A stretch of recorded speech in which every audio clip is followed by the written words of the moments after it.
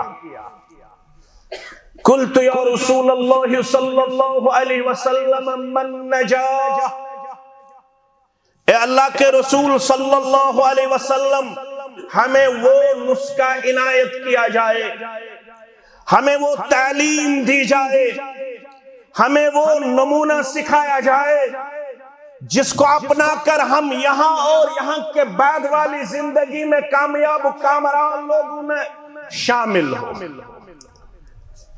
آپ کو اور مجھ کو دیکھنے کی ضرورت ہے کہ ہمارے اسلاف کا جو سوال کرنے کا انداز تھا، جب وہ سوال کیا کرتے تھے، جب وہ رسول اللہ صلی اللہ علیہ وسلم سے کچھ پوچھتے تھے، تو ان کے پوچھنے کا انداز اور ان کے سوالات کرنے کا جو کردار ہمارے ہاں پایا جاتا ہے، اس سے آج کا مسلمان نہ صرف بھاگا ہوا نظر آ رہا ہے بلکہ اس سے بہت بعید نظر آتا ہے۔ ہم جب کسی عالم کے سامنے سوال کرتے ہیں تو ہمیں اپنے ذہن میں یہ بات ہوتی ہے کہ میں ان سب میں اپنے آپ کو بڑا کیسے پیش کروں۔ اس کے ہاں متکبرانہ کردار و گفتار نظر آتا۔ جب ہم کسی عالم کے ہاں سوال کرتے ہیں تو ہمیں یہ چیز ذہن میں پیوست ہوتی ہے کہ میں ان سب میں اپنے آپ کو علم والا کس طرح پیش کروں۔ اگر یہ نہ ہو تو دوسرا ذہن ہمیں یہ نظر آتا ہے کہ میں اس مجلس کو کس سمت لینے میں کامیاب و کامران ہو جاؤں، میری وجہ سے یہ مجلس ڈسٹرب ہونا لازمی اور ضروری پل۔ میں فتنوں اور فساد کا ذہن لے کے عالم کے سامنے سوال کھڑا کرتا ہوں۔ مجھے سیکھنے کی نہ تڑپ ہوتی ہے نہ شوق و ذوق ہوتا ہے۔ ہمارے اسلاف کا سوال کرنے کا جو طریقہ کار رہا ہے وہ ہمارے لیے نمونے سے کم نہیں ہے۔ عقبہ بن عامر نے جب سوال کیا یا رسول اللہ صلی اللہ علیہ وسلم من نجات، نجات ہمیں کیسے حاصل ہوگی، نجات ہمیں کب ملے گی، نجات ہمیں کب اس دنیا اور یہاں سے جانے کے بعد حاصل ہوگی۔ یہاں نجات سے مراد صرف دنیاوی کامیابی نہیں ہے، علماء محدثین کہتے ہیں آخرت کی کامیابی بھی مطلوب ہے، خاص کر اس دور میں، جس دور میں ہم رہتے ہیں، جس کو پر فتن اور پر آشوب کے نام سے جانا جاتا ہے، جو مصیبت زدہ دور کہلاتا ہے، جس میں چار طرف ہمیں فتن نظر آ رہے ہیں، جس میں چار طرف ہمیں ڈسٹربنس نظر آتی ہے، جس میں ہمیں وادی گلپوش میں کل وہ واقعہ سوشل میڈیا کے ذریعے دیکھنے کو ملا جس سے ہمارے دل چھلنی ہو گئے۔ ایک بچے نے، ایک لڑکے نے، ایک وارث نے اپنے والد کو اس طرح پیٹا کہ وہ دیکھ کے انسان کے آنکھوں سے نہ صرف آنسو بہ پائے بلکہ دل بہت برے طریقے سے ہمیں زخمی ہوئے۔ اگرچہ ایڈمنسٹریشن قابل مبارک ہیں کہ اس کو گرفتار کیا گیا، لیکن یہ دن ہمیں کیوں دیکھنے پڑتے؟ محمد الرسول اللہ صلی اللہ علیہ وسلم نے ارشاد فرمایا اس دور کے بارے میں، بخاری کتاب الفتن کے حوالے سے، ابو ہریرہ رضی اللہ تعالیٰ عنہ حدیث کے راوی ہے، ستکون فتنۃ القاعد فیہا خیر من القائم، ایسے فتن آپ کو نظر آئیں گے، ایسا فتن و فساد آپ کو دیکھنے کو ملے گا، ان قریب آپ اس دور میں اپنے آپ کو پاؤ گے جس میں بیٹھنے والا کھڑے ہونے والے سے بہتر قرار دیا گیا ہے، والقائد خیر من الماشی، جس میں چلنے والے سے کھڑا ہونے والا بہتر قرار دیا گیا ہے، والماشی خیر من السعی، جس میں دوڑنے والے سے بہتر آہستہ چلنے والا قرار دیا گیا ہے۔ یہی دور صحابہ کے ذہن میں نقش تھا، وہ اسی دور کے بارے میں بار بار آپ سے پوچھا کرتے تھے، من نجات، اس دور میں ہوتے ہوئے ہمیں کیسے نجات ملے گی، کیسے کامیابی حاصل ہوگی؟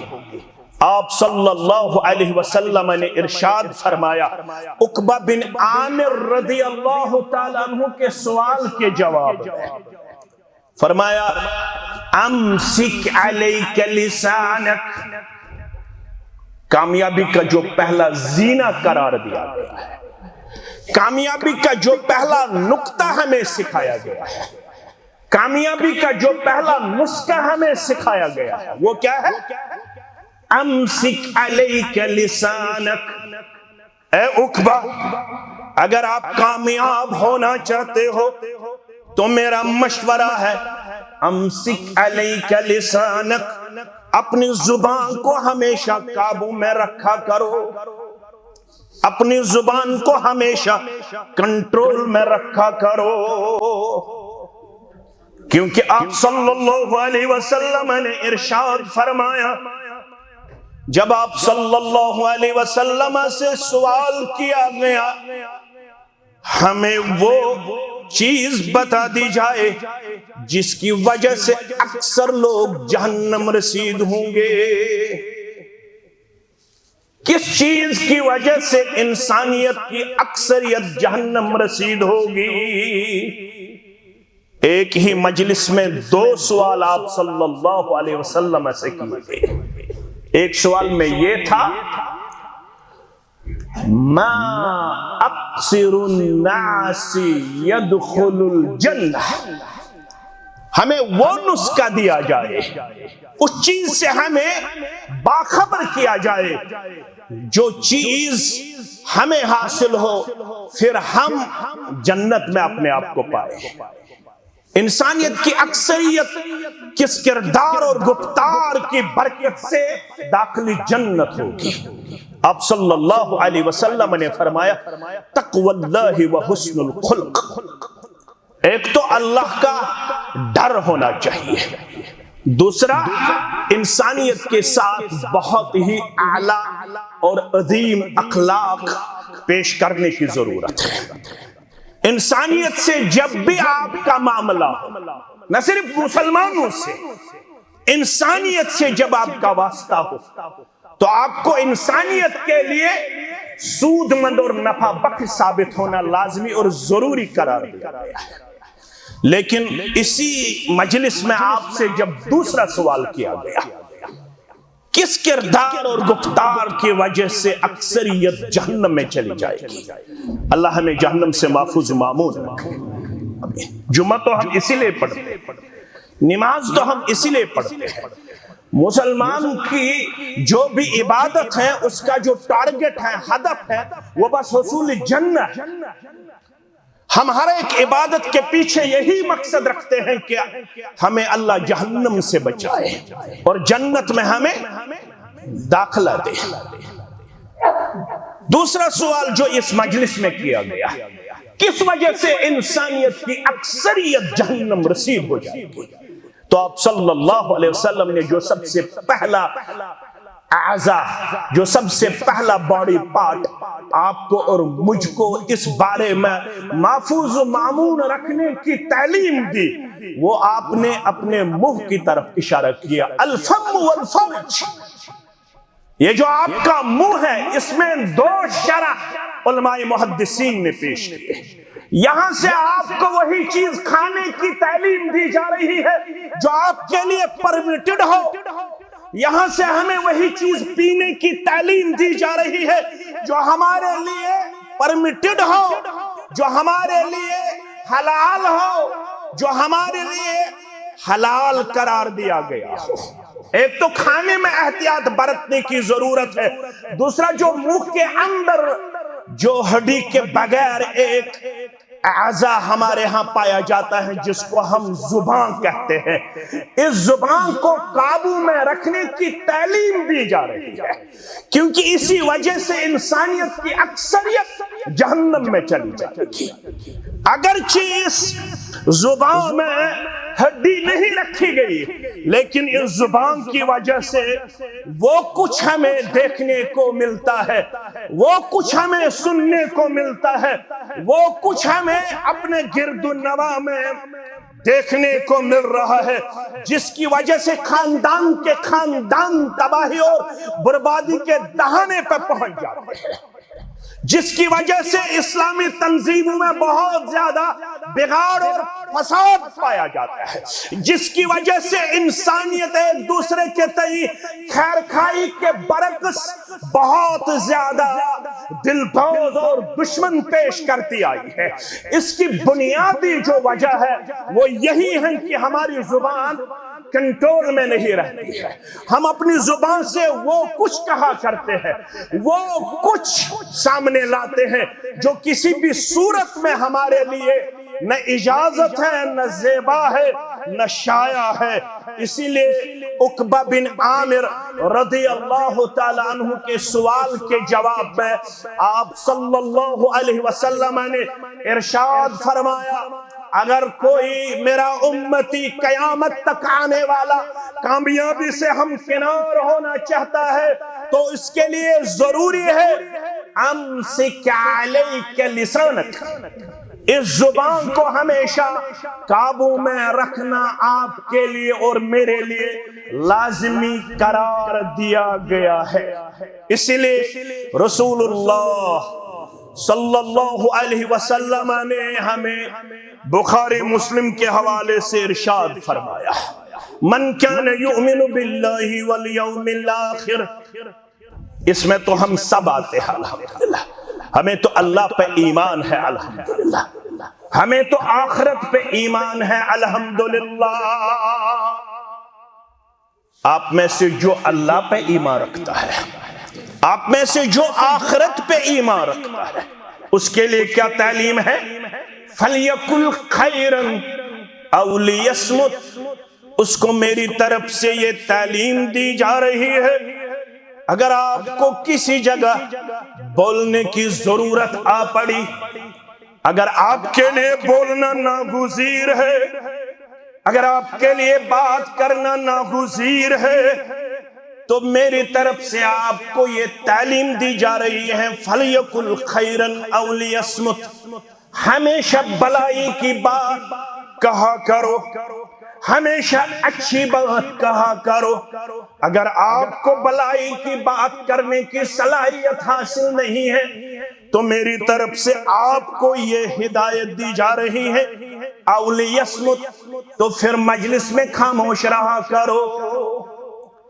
بیجا اپنے آپ کو زبان دراز پیش کرنا آپ کے لیے شرعی طور پر جائز نہیں ہے، لیکن آج کل باطنی معاشرہ نظر آتا ہے، جس کسی کو کسی بھی فیلڈ میں کوئی ڈیپتھ حاصل نہیں ہے، کوئی مہارت حاصل نہیں ہے، آج کل ہر کوئی یہاں پہ مفتی نظر آ رہا ہے، آج کل ہر کوئی یہاں پہ فتویٰ دینے والا نظر آ رہا ہے، آج کل ہر کوئی ہر مسئلے میں ٹانگ اڑا رہا ہے، جس کو اس مسئلے کے ساتھ ڈائریکٹلی اور انڈائریکٹلی کوئی واسطہ نہیں ہوتا ہے، وہ بھی اپنے آپ کو خامخواہ اس معاملے میں بطور شریک پیش کرتا ہے، بطور پارٹی پیش کرتا ہے، جس وجہ سے مسلمانوں کے صفوں میں ایسا دراڑ ہمیں نظر آ رہا ہے جس کو اب نزدیک لانا ہمارے لیے بہت زیادہ مشکل نظر آ رہا ہے، کیونکہ اسی زبان کی وجہ سے ہمارے صفوں میں ایسے اختلاف نظر آ رہے ہیں جن اختلاف کا ازالہ کرنا اب ذمہ داران کے لیے بہت زیادہ بعید نظر آ رہا ہے، بہت زیادہ مشکل نظر آ رہا ہے۔ اسی لیے آپ نے دیکھا ہوگا جب بھی رسول اللہ صلی اللہ علیہ وسلم صحابہ سے کبھی سوال کیا کرتے تھے، اتدرون ما ھذا، آپ اس بارے میں کچھ جانتے ہو؟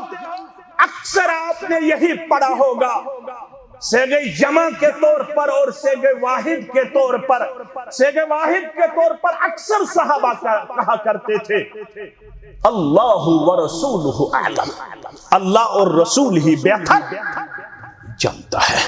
وہ کبھی بھی زیادہ بولنے کی خواہش نہیں رکھتے تھے، وہ کبھی بھی مجلس میں اپنے آپ کو بڑا پن میں پیش نہیں کرتے تھے، لیکن یہاں پہ جو بیماری آج کل نظر آ رہی ہے، ہر کوئی ہر مسئلے میں ٹانگ اڑانا چاہتا ہے، ہر کوئی ہر مسئلے میں اپنا کمٹ لازمی اپنے لیے قرار دیتا ہے، کوئی بھی مسئلہ ہو، فیس بک پہ ہو، سوشل میڈیا پہ ہو، جس کو اس مسئلے کے بارے میں نہ ڈائریکٹلی کوئی واسطہ ہوتا ہے نہ انڈائریکٹلی کوئی واسطہ ہوتا ہے، وہ بھی اس مسئلے میں اپنے آپ کو بطور پارٹی پیش کرنا چاہتا ہے، جس وجہ سے مسلمانوں کے اندر وہ خلفشار پایا جاتا ہے، پھر ایک دوسرے کے تئیں بدظنی پائی جاتی ہے، سوء ظن پایا جاتا ہے، جبکہ کامیابی کا جو پہلا نقطہ قرار دیا گیا ہے وہ یہی ہے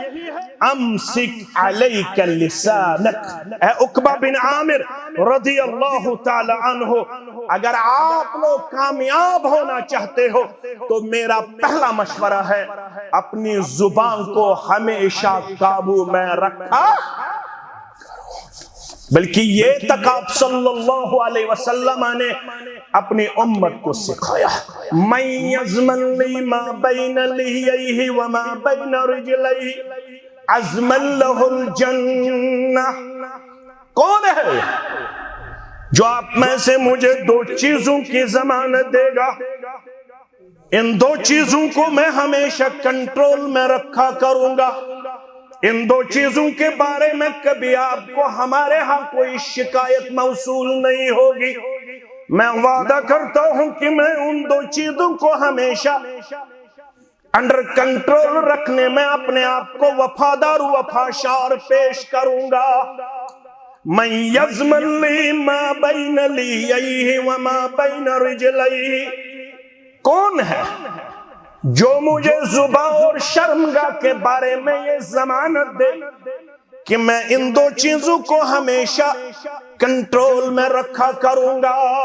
آپ صلی اللہ علیہ وسلم نے ارشاد فرمایا اس کے لیے میری طرف سے جنت کی ضمانت دی جا رہی ہے، جنت کی ضمانت دی جا رہی ہے۔ معاذ ابن جبل، سب پڑھیے رضی اللہ تعالی، سنن ترمذی کے حوالے سے حدیث آیا ہے۔ معاذ ابن جبل رضی اللہ تعالی عنہ، جس کو علماء علم کا پہاڑ قرار دیتے ہیں، جس کو علماء علم کا سمندر قرار دیتے ہیں، جس کے بارے میں آپ صلی اللہ علیہ وسلم نے ارشاد فرمایا اعلم امتی بالحلال والحرام، اس امت میں اگر کوئی حلال و حرام کا سب سے بڑا عالم پایا جاتا ہے وہ ہے معاذ ابن جبل رضی اللہ تعالی، بلکہ بقول امام ابو زرعہ، سب پڑھیے رحمت اللہ علیہ، امام مسلم کے استادوں میں سے یہ ایک استاد گزرے ہیں، امام ابو زرعہ رحمت اللہ۔ آپ کا ماننا ہے اور آپ کا تحریر کردہ جو مسودہ ہے اس میں آپ نے یہ فرمایا کہ حجۃ الوداع کے موقع پہ آپ صلی اللہ علیہ وسلم کے ساتھ 1,14,000 صحابہ تھے رضوان اللہ تعالی علیہم۔ 1,14,000 صحابہ میں معاذ ابن جبل کو یہ خصوصیت حاصل ہے، یہ اعداد حاصل ہے، یہ انعام حاصل ہے کہ معاذ ابن جبل رضی اللہ تعالی عنہ کو آپ نے جوانی کی عمر میں ہی ایک شہر کا گورنر منتخب فرمایا، بلکہ یہ تک آیا ہے آپ صلی اللہ علیہ وسلم اس کو رخصت کرتے وقت خود پیدل چلے اور معاذ ابن جبل سواری پر سوار تھے۔ اللہ اکبر۔ معاذ ابن جبل رضی اللہ تعالی عنہ کو یہ فخر حاصل ہے، یہ خصوصیت حاصل ہے کہ آپ صلی اللہ علیہ وسلم نے اپنی دست مبارک سے اس کا ہاتھ پکڑ کے ارشاد فرمایا یا معاذ واللہ انی لأحبک، مجھے اللہ کی قسم ہے نبی کریم صلی اللہ علیہ وسلم آپ کو محبوب رکھتا ہے، آپ سے محبت کرتا ہے۔ اللہ اکبر۔ یہی معاذ ابن جبل کہتے ہیں کہ میرے ذہن میں ایک سوال ہمیشہ گردش کرتا رہتا تھا، لیکن میں موقع کی تلاش میں تھا، کب مجھے موقع ملے کہ میں یہ سوال آپ صلی اللہ علیہ وسلم کے سامنے پیش کروں۔ یہ سوال کرنے میں بھی بہت زیادہ با اخلاق اور با ادب تھے، یہ ہماری طرح مجالس کو درہم اور برہم نہیں کرتے تھے، یہ ہماری طرح مفتن اور ایک اور چیز وہ آپ کے لیے اور میرے لیے زیبا نہیں ہے کیونکہ میں منبر پہ اس وقت براجما ہوں، یہ ہماری طرح فتنے کے طاق میں نہیں رہا کرتے تھے۔ ہم چاہتے ہیں کہ کب مجھے موقع ملے کہ میں اس مجلس کا جو ماحول ہے وہ فتنے میں تبدیل کروں، لیکن یہ ہمیشہ با ادب اور با اخلاق رہا کرتے تھے، ان کے ہاں بہت عظیم کردار اور گفتار پایا جاتا تھا۔ اسی لیے اللہ نے فرمایا فَإِنْ آمَنُوا بِمِثْلِ مَا آمَنْتُمْ بِهِ فَقَدِ اهْتَدَوْا، اگر آپ لوگ بھی ایماندارانہ کردار میں اپنے آپ کو دکھانا چاہتے ہو تو آپ کو انہی صحابہ جیسا ایمان لانا لازمی اور ضروری ہے۔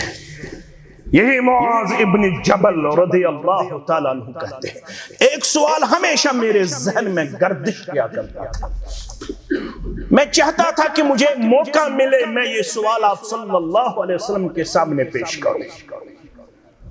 فرماتا كنت مع النبی صلی اللہ علیہ وسلم فی سفر، ایک سفر میں مجھے یہ موقع عنایت ہوا، میری سواری آپ صلی اللہ علیہ وسلم کی سواری کے قریب ہوئی، میں یہ سوال آپ صلی اللہ علیہ وسلم سے کرنا چاہتا تھا. جب میری سواری آپ صلی اللہ علیہ وسلم کی سواری کے قریب ہوئی تو میں نے موقع کو غنیمت سمجھا. میں نے عرض کیا یا رسول اللہ صلی اللہ علیہ وسلم اخبرنی بعمل یدخلنی الجنہ ویباعدنی عن النار. مجھے ایسی عمل سکھائی جائے, اس عمل کا مجھے نسخہ دیا جائے جس کو کرنے پہ مجھے جنت ملے اور جہنم سے میں محفوظ رہوں. رسول اللہ صلی اللہ علیہ وسلم نے جب یہ سوال سماعت فرمایا, آپ صلی اللہ علیہ وسلم نے معاذ سے فرمایا لقد سألتنی عن عظیم. آپ نے بہت بڑا سوال کیا, آپ نے بہت بڑی بات کہہ ڈالی. یہ چھوٹی بات, لقد سألتنی عن عظیم, آپ نے بہت بڑا سوال کیا. وَإِنَّهُ لَيَسِيرٌ عَلَى مَنْ يَسَّرَهُ اللَّهُ عَلَيْهِ. یہ جملہ یاد کر کے یہاں سے جانا. وَإِنَّهُ لَيَسِيرٌ عَلَى مَنْ يَسَّرَهُ اللَّهُ عَلَيْهِ. اے معاذ رضی اللہ تعالی, یہ جو سوال آپ نے یہاں پہ کیا, اس سوال کے بارے میں یہ نصیحت یاد رکھو, یہ راستہ اسی کے لیے آسان ہوتا ہے جس کے لیے یہ راستہ اللہ آسان فرمائے. یہ راستہ آسان, یہ راستہ اسی کے لیے آسان ہوگا جس کے لیے یہ راستہ اللہ آسان فرمائے. پھر آپ صلی اللہ علیہ وسلم نے معاذ رضی اللہ تعالیٰ عنہ سے فرمایا اگر آپ لوگ جنت کے متلاشی ہو, متمنی ہو, اگر آپ لوگ چاہتے ہو کہ ہمیں جنت ملے تو یاد رکھو, آپ صلی اللہ علیہ وسلم نے 5 چیزوں کی وصیت فرمائی. وہ آپ نے سنا ہوگا, لیکن میں وہ حصہ آپ کے سامنے رکھنا مناسب سمجھتا ہوں جو میرے موضوع کے مطابق ہے. آپ نے فرمایا تعبد اللہ ولا تشرک به شیئا وتقیم الصلاۃ وتؤتی الزکوۃ وتصوم رمضان وتحج البیت من استطاع الیہ سبیلا. آپ نے 5 چیزوں کے بارے میں معاذ ابن جبل کو باخبر فرمایا. پھر لاسٹ میں آپ نے فرمایا اے معاذ رضی اللہ تعالی عنہ الا اخبرک بملئک ذلک کلہ, کیا میں آپ کو اس چیز کے بارے میں باخبر نہ کروں جس چیز پہ, جس عمل پہ ان سب چیزوں کا دار و مدار ہے. تب ہی تعبد اللہ ولا تشرک به شیئا اللہ کے ہاں قابل قبول ہوگا, تب ہی نماز قابل قبول ہے, تب ہی زکوٰۃ دینا اللہ کے ہاں مقبول ہوگا, تب ہی حج کرنا آپ کے لیے قابل قبول ہوگا جب آپ کے اندر یہ خصلت پائی جاتی ہو. کیا میں آپ کو ان سبھی چیزوں کے بارے میں اس چیز سے باخبر نہ کروں جس پہ ان سبھی چیزوں کا دار و مدار ہے؟ وہ کیا ہے؟ قلت بلی یا رسول اللہ صلی اللہ علیہ وسلم. معاذ بن جبل نے کہا ضرور, مجھے وہ چیز ضرور سیکھنی ہے, مجھے وہ چیز ضرور اپنی عمل میں لانی ہے جس کے بارے میں آپ صلی اللہ علیہ وسلم مجھے ارشاد فرمائیں گے. فَأَخَذَ بِلِسَانِهِ. معاذ ابن جبل رضی اللہ تعالیٰ عنہ فرماتے ہیں کہ آپ صلی اللہ علیہ وسلم نے اپنی زبان مبارک کو اپنے ہاتھوں سے پکڑا. فَأَخَذَ بِلِسَانِهِ قال کف علیک ھذا.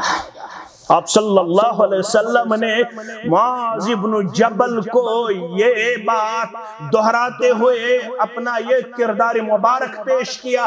آپ نے اپنے دست مبارک سے اپنی زبان مبارک پکڑی, اس کے بعد معاذ سے مخاطب ہوئے کف علیک ھذا. اس چیز کو, اس زبان کو ہمیشہ قابو میں رکھنا, اس زبان کو ہمیشہ کنٹرول میں رکھنا۔ فقلت یا نبی اللہ، معاذ بن جبل رضی اللہ تعالی عنہ نے واپس عرضداشت کیا، اے اللہ کے نبی صلی اللہ علیہ وَإِنَّا لَمُوَاخَذُونَ بِمَا نَتَكَلَّمُ بِهِ، کیا ہمیں جو ہم اس زبان سے بات کرتے ہیں اس کے بارے میں اللہ کے ہاں پوچھ گچھ ہوگی، مواخذہ ہوگا، سوال ہوگا؟ کیا جو کچھ ہم اپنی زبان سے بولا کرتے ہیں اس کے بارے میں اللہ کے حضور ہم سے سوال کیا جائے گا؟ فَكَالَ سَقِلَتُكَ أُمُّكَ يَا مُعَاذ، اے معاذ اپنی ماں کو آپ گم ہو جائے۔ یہ وہاں پہ ضرب المثل تھی، عام وہاں پہ یہ ضرب المثل اس کو کہا جاتا تھا جس کے بارے میں آپ کو کبھی یہ خدشہ ہو کہ یہ بات سمجھنے سے قاصر ہوا۔ معاذ بن جبل رضی اللہ تعالیٰ عنہ سے ایسی ہی بات آپ صلی اللہ علیہ وسلم نے فرمائی، ثقلتک امک یا معاذ، اے معاذ آپ کو اپنی ماں گم پائے۔ آپ کو معلوم نہیں ہے وَهَلْ يَقُبُّ النَّعْسَ فِي النَّعْرِ عَلَى وُجُوهِهِمْ أَوْ عَلَى مَنَاكِرِهِمْ، اکثر لوگ جو اونڈے منہ جہنم رسید کیے جائے، جو الٹے منہ جہنم رسید کیے جائے گا، اس کا جو بڑا سبب ہوگا وہ کیا ہے؟ زبان۔ وہ کیا ہے؟ زبان۔ اسی لیے آپ نے سنا ہوگا اپنے علماء سے، جب آپ صلی اللہ علیہ وسلم مستورات کی طرف متوجہ ہوئے، بلال کہتے ہیں ایک روز آپ صلی اللہ علیہ وسلم نے عید کے موقع پہ 2 خطبے ارشاد فرمائے، ایک مردوں کے ہاں، دوسرا خواتین کے ہاں، کیونکہ ان دنوں مائک پائے نہیں جاتے تھے، ان دنوں مائک کا رواج، آپ صلی اللہ علیہ وسلم کی آواز مبارک مستورات تک نہیں جاتی تھی، اس لیے آپ صلی اللہ علیہ وسلم نے اس روز 2 خطبہ ارشاد فرمائے۔ مردوں سے فارغ ہونے کے بعد آپ صلی اللہ علیہ وسلم مستورات کی طرف متوجہ ہوئے، اس کے بعد آپ نے مستورات سے یہ تبلیغ فرمایا عید کے روز۔ جو ہماری ماں بہنیں اس وقت آج کی جمعہ میں موجود ہے ان سے میری گزارش ہے ان الفاظ کی طرف آپ پوری توجہ مبذول کرنا۔ یا معشر النساء تصدقنا، تصدقنا۔ ایک روایت میں یہ بھی ہے کثرت الاستغفار، اے خواتین آپ کو زیادہ سے زیادہ صدقے کرنے کی تاکید کی جا رہی ہے، صدقہ کیا کرو اور کثرت سے استغفار کیا کرو۔ ہمارے لیے بھی لازمی ہے استغفار کرنا، کیونکہ آپ صلی اللہ علیہ وسلم معصوم عن الخطا ہونے کے باوجود ہر روز 100 بار استغفار کیا کرتے تھے۔ کتنی بار؟ 100 بار۔ آپ صلی اللہ علیہ وسلم نے اس روز مستورات کی طرف خصوصاً یہ بات پہنچائی، فرمایا یا معشر النساء، اے امت کے جو ہماری ماں بہنیں اس وقت اس خطبے میں موجود ہیں، کثرت کے ساتھ استغفار کیا کرو، کثرت کے ساتھ صدقہ اور خیرات کیا کرو۔ فَإِنِّي رَأَيْتُكُنَّ أَكْثَرَ مِنْ أَهْلِ النَّارِ، مجھے جنت بھی دکھائی گئی، میں جہنم کے مناظر دیکھ کے آیا، جب میں نے جہنم کی طرف جھانک کے دیکھا تو میں نے وہاں پہ خواتین کی کثرت پائی، مستورات کی کثرت پائی۔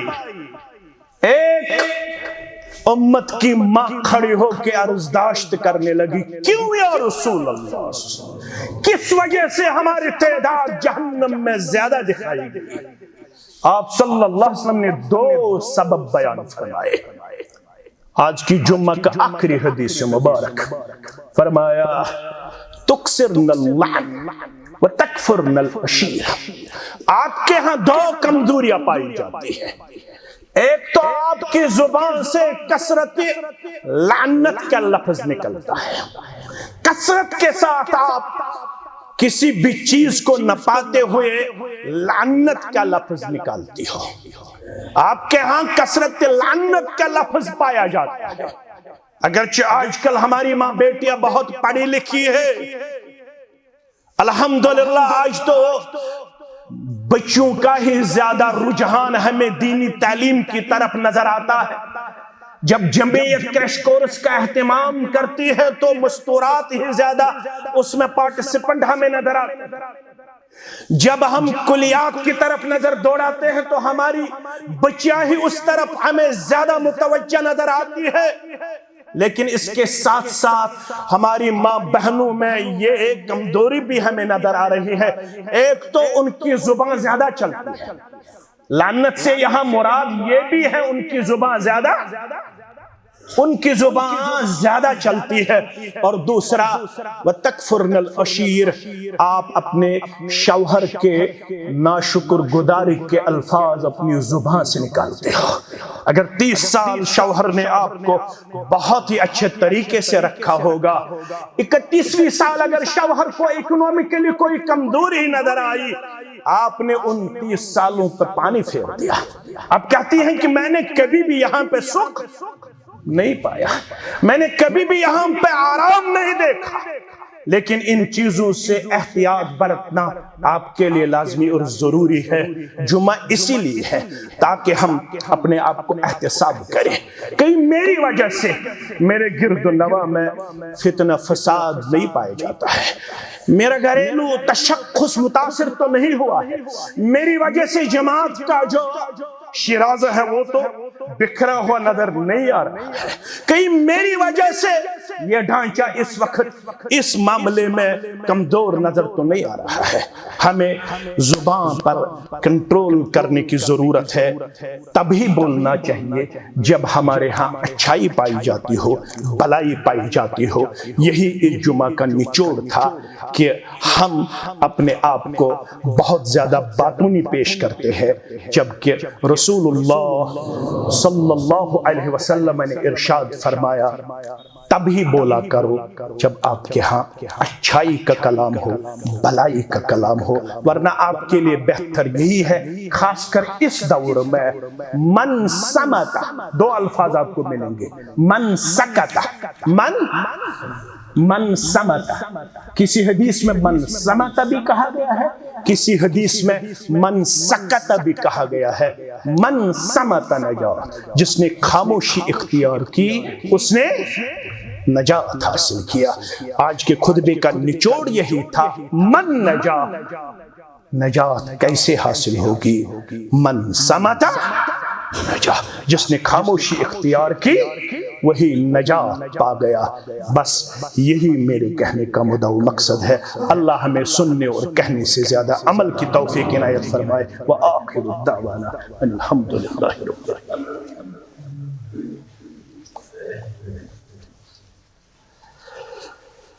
الحمدللہ رب العالمین، والعاقبۃ للمتقین، الصلاۃ والسلام علی سید الانبیاء والمرسلین۔